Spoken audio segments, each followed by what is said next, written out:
Assalamu alaikum warahmatullahi wabarakatuh. Dear students, we are going to start our new chapter in 10th biology about homeostasis. This is chapter number 11 and today is lesson number 1. Homeostasis क्या है कि basically हमारी body में जो maintenance है, ठीक है, substances की। कोई चीज़ वेस्ट होती है तो उसको मेंटेन करना, कोई चीज़ हमारी ज़रूरत की है तो उसको प्रॉपर जगह पे प्लेस करना। तो इसमें जो इक्विलिब्रियम का रहना, ठीक है, इसमें तवाज़ुन रहना, दिस इज़ कॉल्ड होम्योस्टेसिस। ठीक है। सो हम देखते हैं स्टूडेंट्स के हम वार्म ब्लडेड एनिमल्स में शुमार होते हैं, इंसान जो होते हैं। तो वार्म ब्लडेड का मतलब क्या होता है कि इनका जो नॉर्मल इंटरनल बॉडी टेम्परेचर है वो मेंटेन रहता है। बाहर का एनवायरनमेंट जो भी हो, बाहर गर्मी का मौसम हो या सर्दी का मौसम हो, ठीक है, लेकिन इंटरनल टेम्परेचर जो है वो मेंटेन रहता है। इसको कहते हैं वार्म ब्लडेड एनिमल्स, और इस तरह से ये मेंटेनेंस रहती है। सो होम्योस्टेसिस जो है, अगर इसको डिफाइन करें, so students it's the internal conditions की मेंटेनेंस का नाम है। ठीक है। और despite changes in the external environment, बाहर कोई भी चेंज आ जाए एनवायरनमेंट के अंदर, उससे कोई फ़र्क नहीं पड़ता, जो इंटरनल बॉडी कंडीशंस हैं वो मेंटेन रहती हैं। मैं यहाँ पर टेम्परेचर की बात नहीं सिर्फ करूँगा, क्योंकि टेम्परेचर तो एक कंडीशन का नाम है। ठीक है। इस तरह बहुत सारी कंडीशंस हैं हमारी बॉडी के अंदर जो मेंटेन रहती हैं।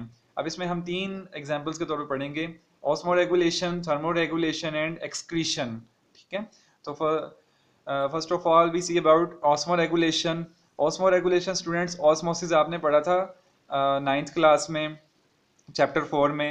सो ऑस्मोसिस क्या था कि अमाउंट ऑफ वाटर और सॉल्ट्स जो थी वो सेल्स के विद इन और विद आउटसाइड और इनसाइड मेंटेन रहती थी। ठीक है। और हमारे बॉडी फ्लूइड्स की अगर बात करें तो there are 2 body fluids, blood and tissue fluids. ठीक है। टिश्यू फ्लूइड्स जिसको लिम्फ कहते हैं। सो ये बेसिकली ये 2 फ्लूइड्स होते हैं जो हमारी बॉडी में मटेरियल्स को एक जगह से दूसरी जगह मूव करते हैं, और इनके अंदर वाटर और सॉल्ट्स की अमाउंट होती है।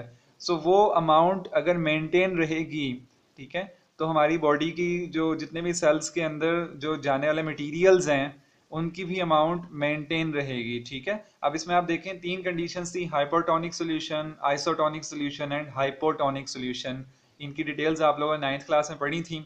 इसी तरह से ऑस्मो रेगुलेशन में एक और चीज़ है, वाटर को मेंटेन रखना। सो स्टूडेंट्स, वाटर कैसे मेंटेन रहता है, वैसे तो हम ये पढ़ेंगे इंशाल्लाह ताला इस चैप्टर के एंड पे, लेकिन हम इसको थोड़ा सा ओवरव्यू करते हैं कि ब्रेन जो होता है, अगर हमारी बॉडी में एक्सेस वाटर प्रोड्यूस हो जाए, एक्सेस वाटर आ जाए, तो ब्रेन जो है वो एक हार्मोन्स सेक्रीट करने का ऑर्डर जारी करता है। वो हार्मोन्स जो होते हैं वो किडनी को इस काम में लगाते हैं कि वो ज़्यादा से ज़्यादा वाटर को फिल्ट्रेट करे थ्रू आवर ब्लड, और उस तरह से वो वाटर जो है वो यूरिन बन के हमारी बॉडी से एक्सक्रीट हो जाता है, बाहर चला जाता है। इस तरह से अगर वाटर की कमी हो जाए, पानी की कमी हो हमारी बॉडी में, ठीक है, वैसे तो होनी नहीं चाहिए स्टूडेंट्स, इसका ख्याल रखा जाए। अक्सर जो ये हमें थकावट रहती है, या इसकी बहुत दफ़ा रीज़न जो है वो पानी की कमी भी होती है। ठीक है। तो पानी की कमी अगर हो जाए तो फिर क्या होता है कि ब्रेन जो है वो उन हार्मोन्स को सेक्रीट नहीं होने देता, वो हार्मोन्स कम सेक्रीट करता है, और वो किडनीज को जो है वो कम से कम इस बात का वो ऑर्डर मिलता है कि वो वाटर को हमारी बॉडी से फिल्टर आउट करे। इस तरह से क्या होता है कि जब पानी की कमी हुई होती है तो यूरिन भी इंसान को कम आ रहा होता है। ठीक है। इसी तरह से students, thermoregulation, therm means heat. ठीक है। तो हीट को रेगुलेट करना यानी इंटरनल बॉडी टेम्परेचर को मेंटेन रखना, this is called thermoregulation. ठीक है। तो मैंने आपसे शुरू में बात की थी कि वी आर वार्म ब्लडेड। तो हमारा वार्म ब्लडेड होने का मतलब क्या है कि जो चीज़ भी हमारी बॉडी में जाएगी वो हमारे इंटरनल टेम्परेचर्स के मुताबिक बन जाएगी। ठीक है। जैसे हमने लास्ट चैप्टर में पढ़ा कि इनहेलेशन में, एयर पैसेज वे में, नेजल कैविटी में म्यूकस जो होता है वो आने वाली एयर को, इनहेलिंग एयर को वो वार्म अप करता है, और वो वार्म करता करता उस एयर को हमारे इंटरनल टेम्परेचर के इक्वल कर देता है। ठीक है। तो स्टूडेंट्स, इसमें 2 मैकेनिज्म है, बल्कि 3 बातें हैं। अगर तो नॉर्मल बॉडी टेम्परेचर हमारा मेंटेन है तो फिर तो कोई चेंज नहीं आएगा बॉडी में, लेकिन अगर इंक्रीज इन टेम्परेचर है तो फिर क्या होगा, थर्मो रिसेप्टर्स मूव में, हरकत में आएंगे, और वो एक्स्ट्रा स्वेट प्रोड्यूस करेंगे। स्वेट होता है पसीना आना। ठीक है। और इस पसीने के आने से क्या होगा, जो अंदर का गुबार होगा, जो अंदर की ज़्यादा हीट होगी, वो इस स्वेट के थ्रू निकल जाएगी, और बॉडी टेम्परेचर क्या हो जाएगा, डिक्रीज कर जाएगा। ठीक है। अब स्टूडेंट्स देखें अल्लाह का कैसा निज़ाम है कि टेम्परेचर भी मुसलसल रेगुलेट हो रहा होता है, ठीक है, यानी उसको भी मुसलसल एक अल्लाह का निज़ाम है जिसके थ्रू मॉनिटर किया जा रहा होता है और वो एक सिस्टम हरकत में आ रहा होता है।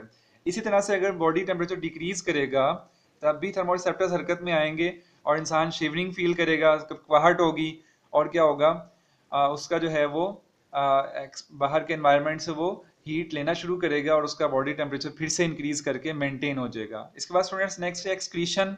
एक्सक्रीशन में क्या होता है, हमारी बॉडी में हर वक्त मेटाबॉलिज्म रिएक्शंस हो रहे होते हैं, उसके रिजल्ट में बाई प्रोडक्ट्स बन रही होती हैं जिनकी हमारी बॉडी को ज़रूरत नहीं होती।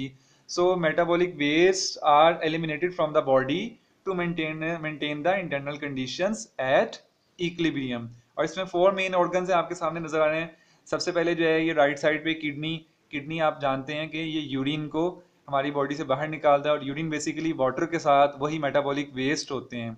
ऐसे ही लंग्स के बारे में अभी आपने लास्ट चैप्टर में पढ़ा कि लंग्स जो हैं कार्बन डाइऑक्साइड को रिमूव करते हैं, फिर स्किन जो है वो स्वेट को पसीने के थ्रू रिमूव करती है, और इस तरह से लिवर जो है ये भी बहुत सारे पिगमेंट्स को और बहुत सारे टॉक्सिक सब्सटेंसेस को हमारी बॉडी से एलिमिनेट करता है।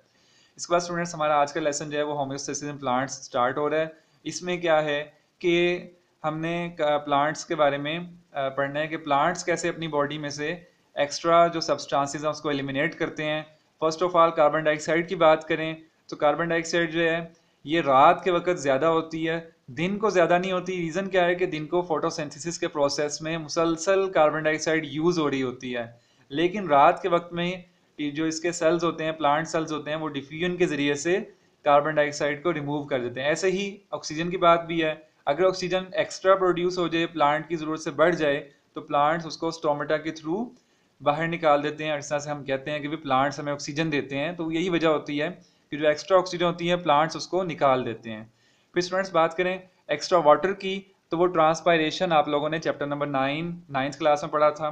सो ट्रांसपायरेशन के थ्रू जो होता है ये वाटर निकल जाता है, लेकिन अगर रात का वक्त और अक्सर स्टोमेटा बंद हुए हों तो फिर क्या होता है कि वाटर जो होता है वो जाइलम वेसल्स में जमा होना शुरू हो जाता है और वो फिर सुबह के वक्त जो है वो ट्रांसपायरेशन के थ्रू निकलता है, या बाज़ औक़ात ये घास के ऊपर या पत्तों की टिप्स के ऊपर कुछ वाटर के ड्रॉप्स नज़र आते हैं, तो ये भी बेसिकली एक्सक्रीटेड वाटर ही होता है और इस प्रोसेस को आप गुटेशन कहते हैं।